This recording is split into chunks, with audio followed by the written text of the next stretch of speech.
Irmãos, nós estamos pregando nesses dias uma série de sermões no livro de Daniel. Você já sabe que o livro de Daniel foi escrito para levar consolo aos judeus no exílio da Babilônia. Então, esse é o propósito do livro. Nós também somos exilados, porque nós também vivemos numa terra estranha. Nós somos forasteiros, peregrinos, estamos no mundo, mas não somos do mundo, então nós somos também exilados.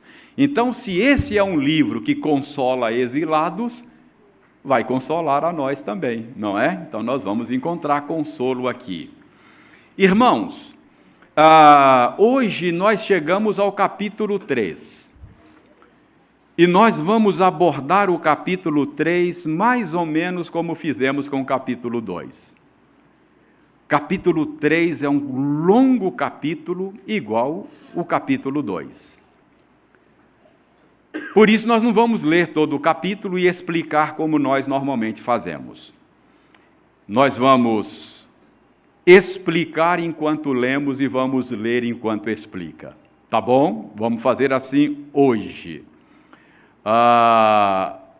E não dá para dividir o capítulo, porque ele é uma unidade.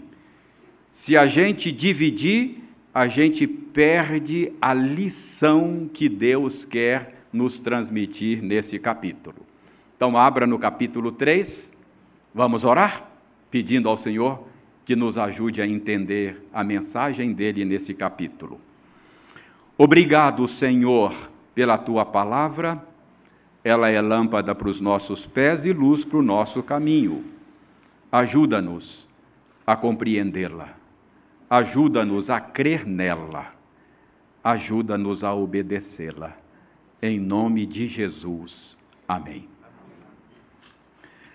Muito bem. Então, vamos ler aí uma primeira porção do capítulo 3. Eu vou ler versos de 1 a 7, você acompanha silenciosamente na leitura que farei, e a gente vai comentando.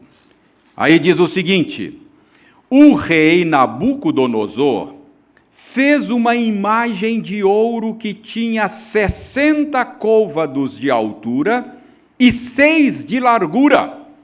Levantou-a no campo de Dura, na província da Babilônia.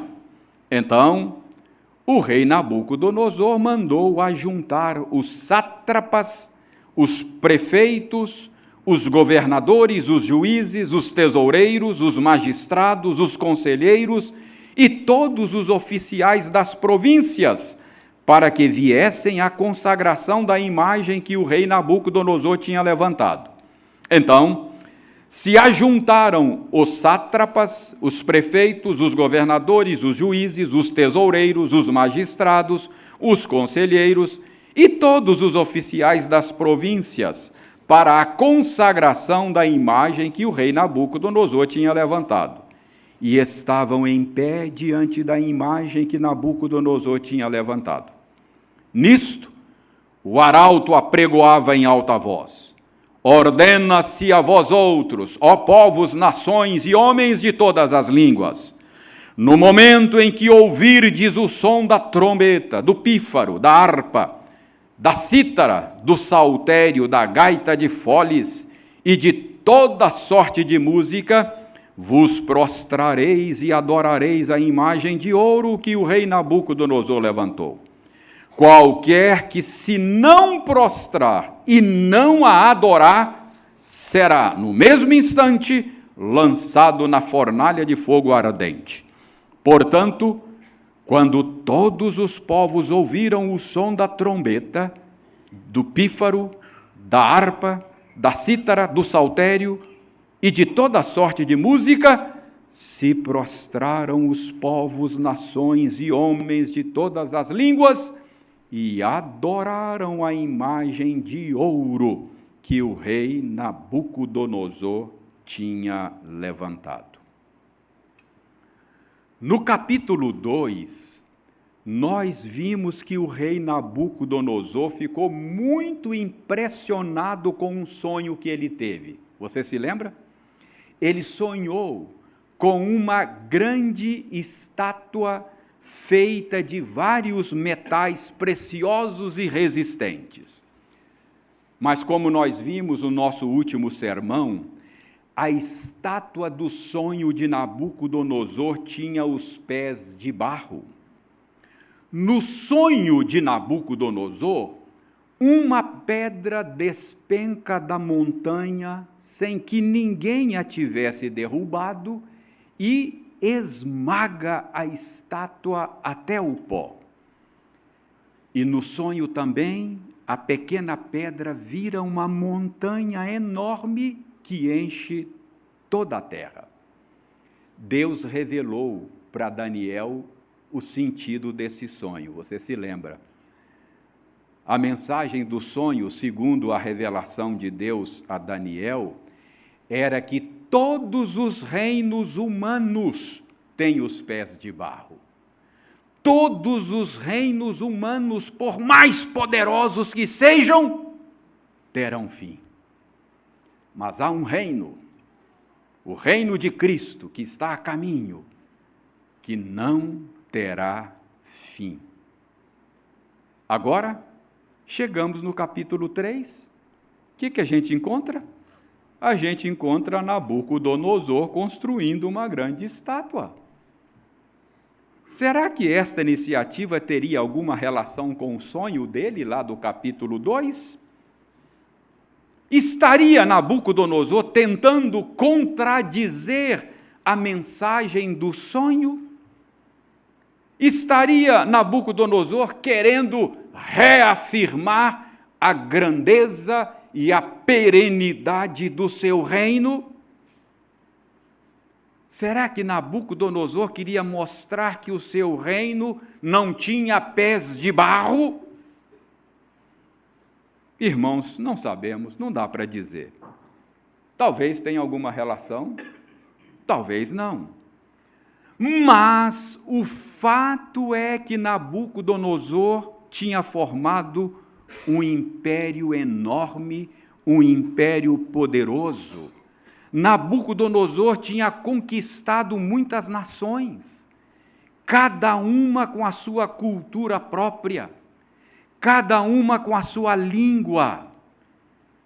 E o risco de revoltas, o risco de revoluções no império era um risco constante.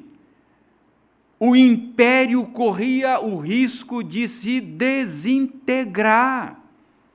Então, Nabucodonosor precisava de algo que pudesse solidificar a unidade do império. Nabucodonosor precisa de uma demonstração concreta da lealdade de todos esses diversos povos conquistados. Talvez isso explique a iniciativa de Nabucodonosor. Construir um monumento, representando a grandeza, o poder do seu império. Era uma estátua toda folheada a ouro, diz aí a narrativa. Essa estátua representava Nabucodonosor, representava o seu império, representava os seus deuses. Pelo que diz aí o texto que lemos, era um monumento enorme. Diz aí que ele tinha 60 côvados. Isso equivale mais ou menos a 27 metros de altura. 27 metros é o quê? Um prédio de 9 andares, não é? Mais ou menos. Então, uma estátua da altura de um prédio de 9 andares. Diz aí que a estátua tinha 6 côvados de largura, era muito alta, mas ela era bem estreita. 6 côvados, 2,70 metros. Então era um tipo de um obelisco, não é? Estreito e alto. A passagem diz que Nabucodonosor convocou todas as autoridades do império, para a inauguração do monumento. Os chefes de todas as províncias conquistadas, de todos os povos dominados por ele. Você certamente se lembra que lá no final do capítulo 2, Nabucodonosor havia nomeado os amigos de Daniel como chefes sobre províncias da Babilônia. Então eles também foram convidados. Eles estavam presentes no meio da multidão de autoridades para a inauguração do monumento. O texto que lemos diz aí que a certa altura da cerimônia, o arauto anunciou em alta voz, mais ou menos o seguinte, vou fazer uma paráfrase: atenção, senhores e senhoras, representantes de todas as províncias do grande império da Babilônia, não importa de que povo, de que nação ou de que língua seja, quando a grande orquestra sinfônica da Babilônia começar a tocar, todos devem se curvar diante da grande estátua de Nabucodonosor.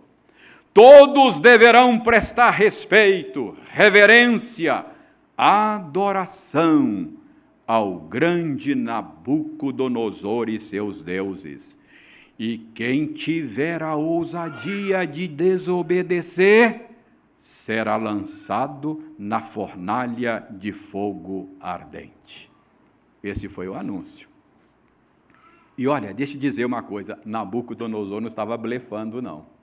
Não era blefe, não. Se você ler lá em Jeremias 29 e 22, você vai ler a respeito de 2 reis que ele jogou na fornalha. 2 reis, Zedequias e Acabe, morreram tostados por Nabucodonosor. Então, não é blefe, não. O pessoal sabia que ele era cruel. E talvez, por isso mesmo, quando a orquestra tocou, todos se prostraram em adoração ao monumento de Nabucodonosor. Vamos olhar os próximos versos, 8 a 18. Ora, no mesmo instante se chegaram alguns homens caldeus e acusaram os judeus. Disseram ao rei Nabucodonosor: ó rei, vive eternamente. Tu, ó rei, baixaste um decreto pelo qual todo homem que ouvisse o som da trombeta, do pífaro, da harpa, da cítara, do saltério, da gaita de foles e de toda sorte de música se prostraria e adoraria a imagem de ouro. E qualquer que não se prostrasse, não adorasse, seria lançado na fornalha de fogo ardente. Há uns homens judeus que tu constituíste sobre os negócios da província da Babilônia, Sadraque, Mesaque e Abidnego. Esses homens, ó rei, não fizeram caso de ti. A teus deuses não servem, nem adoram a imagem de ouro que levantaste. Então, Nabucodonosor, irado e furioso, mandou chamar Sadraque, Mesaque e Abidnego, e trouxeram a estes homens perante o rei. Falou Nabucodonosor e lhes disse: é verdade, ó Sadraque, Mesaque e Abidnego, que vós não servis a meus deuses, nem adorais a imagem de ouro que levantei? Agora, pois, estai dispostos, e quando ouvirdes o som da trombeta, do pífaro, da cítara, da harpa, do saltério, da gaita de foles, prostrai-vos e adorai a imagem que fiz. Porém, se não a adorardes, sereis no mesmo instante lançados na fornalha de fogo ardente. E quem é o Deus que vos poderá livrar das minhas mãos? Responderam Sadraque, Mesaque e Abidnego ao rei: ó Nabucodonosor, quanto a isso não necessitamos de responder. Se o nosso Deus, a quem servimos, quer livrar-nos, ele nos livrará da fornalha de fogo ardente das tuas mãos, ó rei. Senão, fica sabendo, ó rei, que não serviremos a teus deuses, nem adoraremos a imagem de ouro que levantastes. Eu disse que todos se prostraram em adoração diante do monumento de Nabucodonosor, quando a orquestra tocou. Mas pelo que lemos agora, não foi bem assim. 3 jovens permaneceram de pé. Imagine a cena. Aquele mar de gente se prostrando com o rosto em terra. Mas fica 3 cabecinhas em pé. 3 cabecinhas em pé. No mesmo instante, diz aí a narrativa, a denúncia chega a Nabucodonosor. O verso 13 diz que Nabucodonosor fica irado, fica furioso. Ele parece não acreditar que alguém possa ter tamanha ousadia, tamanha petulância de desobedecer uma ordem sua. Por isso ele manda chamar os jovens e lhes pergunta: é verdade? Parece que ele não está acreditando. É verdade que vocês não se curvaram diante da estátua conforme eu determinei? E ele diz: eu vou lhes dar uma segunda chance. A orquestra vai tocar de novo e tratem de obedecer a minha ordem. Se vocês não se curvarem em adoração diante do meu monumento, serão lançados imediatamente na fornalha de fogo ardente. Ou vocês acham que existe algum Deus que possa livrar vocês da minha mão? Irmãos, a resposta dos jovens judeus é o ponto alto desta narrativa. Por isso eu vou reler a resposta deles. Está aí nos versos 16 a 18. Responderam Sadraque, Mesaque e Abidnego ao rei: ó Nabucodonosor, quanto a isso não necessitamos de ti responder. Se o nosso Deus, a quem servimos, quer livrar-nos, ele nos livrará da fornalha de fogo ardente das tuas mãos, ó rei. Se não, fica sabendo, ó rei, que não serviremos a teus deuses, nem adoraremos a imagem de ouro que levantaste. Irmãos queridos, notem que há nesta resposta dos amigos de Daniel uma incerteza. Notem, eles não estão certos de que Deus deseja livrá-los da fornalha. Eles dizem: se o nosso Deus, a quem servimos, quer livrar-nos, ele nos livrará. Então, eles não tinham certeza de que Deus queria livrá-los. Se ele quiser, ele nos livrará. Então, há uma incerteza. Mas, por outro lado, há 2 certezas na resposta dele. A primeira certeza é a certeza de que Deus pode livrar se quiser. Eles não têm certeza se Deus quer. Mas se Ele quiser, eles não têm dúvida, Ele pode. Então eles têm certeza do poder de Deus. E a segunda certeza dos amigos de Daniel é a respeito da bondade, da sabedoria e do amor de Deus. Eles dizem: se Deus não quiser livrar-nos, ainda assim permaneceremos fiéis a Ele. Eles estão certos de que Deus é sábio. Se Deus não quiser livrar, o não livramento será o caminho mais sábio. Porque Deus não faz burrada, Ele sabe o que está fazendo. Eles têm certeza do amor de Deus. Se Ele não quiser livrar, certamente o não livramento estará em perfeita harmonia com o amor dele. Ele não estará sendo cruel. Eles estão convencidos de que mesmo que Deus não os livre, ele continuará sendo bom, sábio e amoroso. Então há uma incerteza, se ele quer livrar, não sabemos. Mas há duas certezas, ele pode livrar se quiser. E se não quiser livrar, estará de bom tamanho. Ele continua sendo Deus, ele continua sendo bom, ele continua sendo sábio, ele continua sendo amoroso. E, de fato, Deus não os livrou da fornalha. Deus não os livrou da fornalha. Vejam os versos 19 a 23.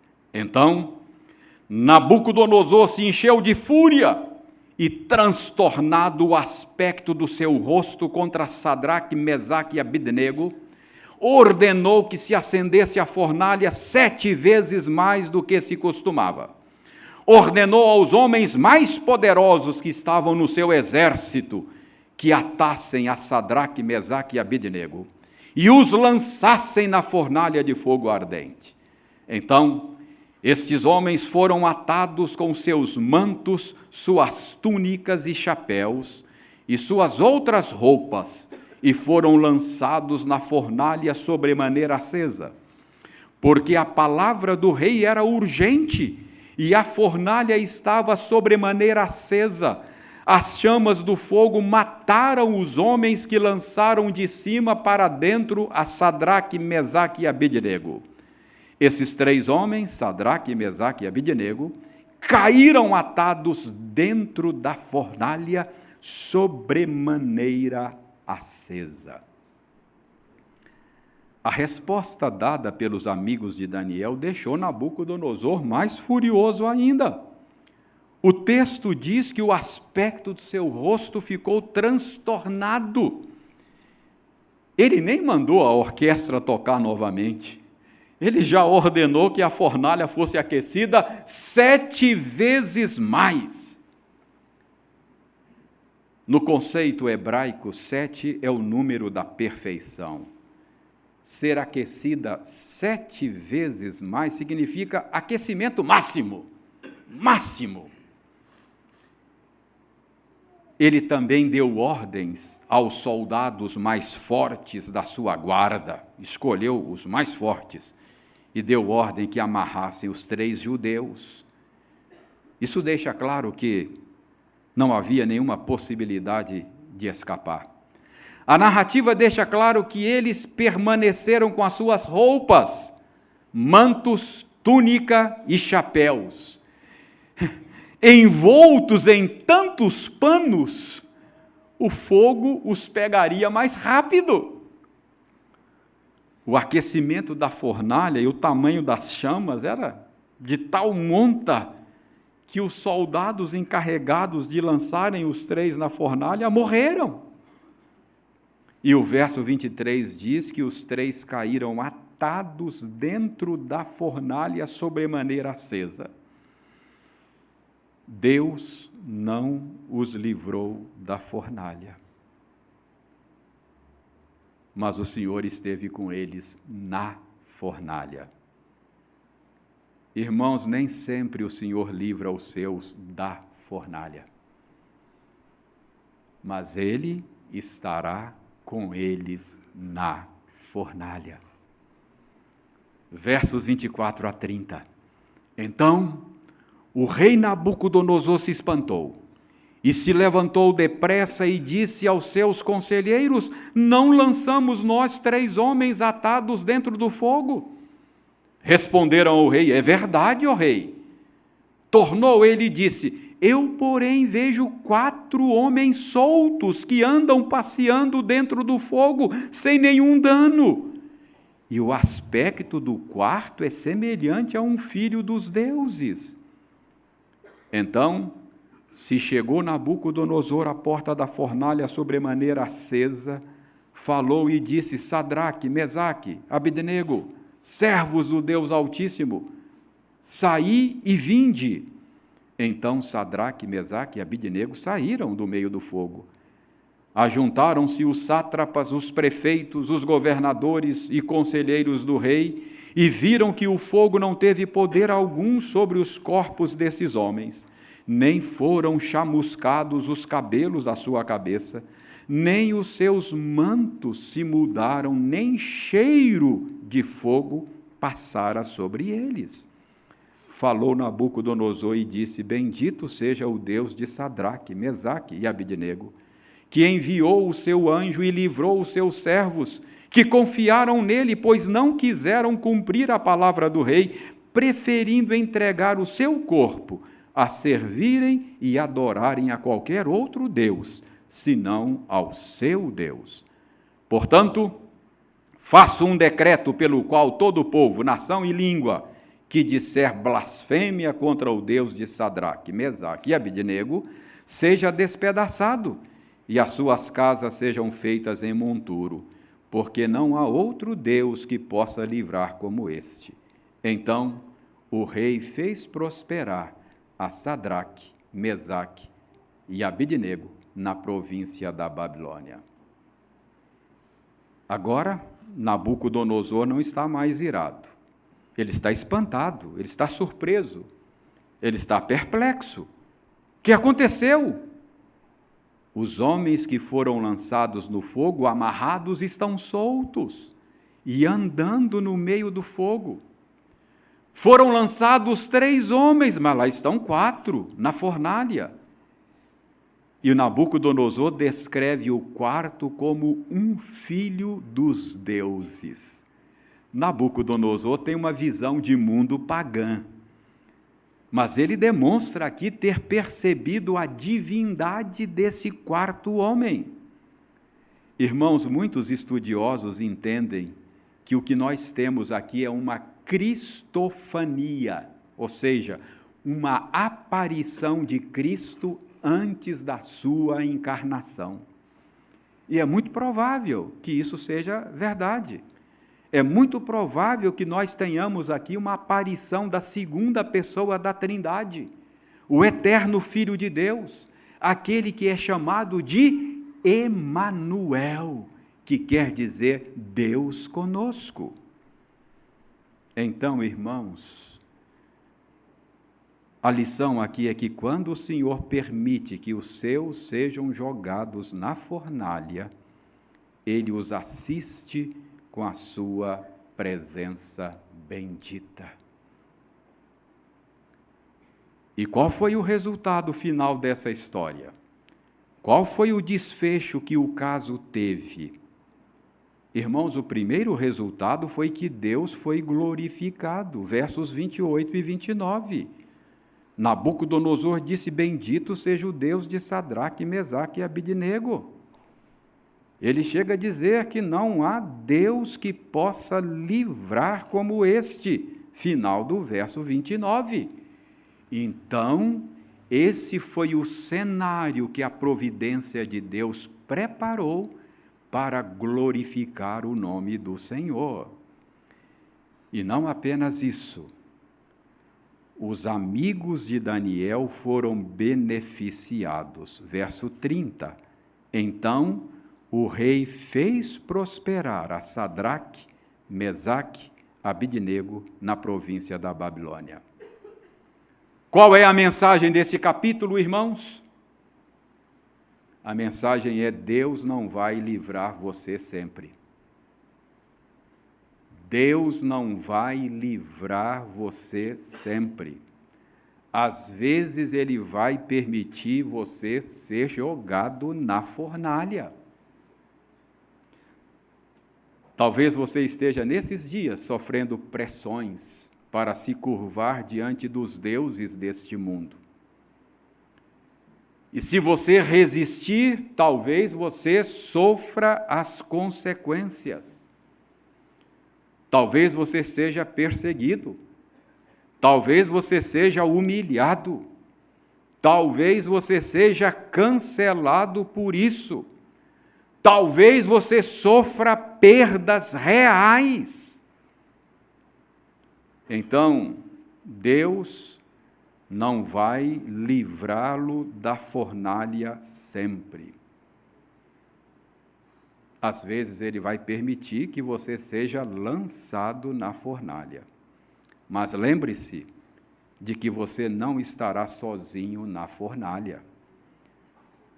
Ainda que eu ande pelo vale da sombra da morte, não temerei mal algum, porque tu estás comigo.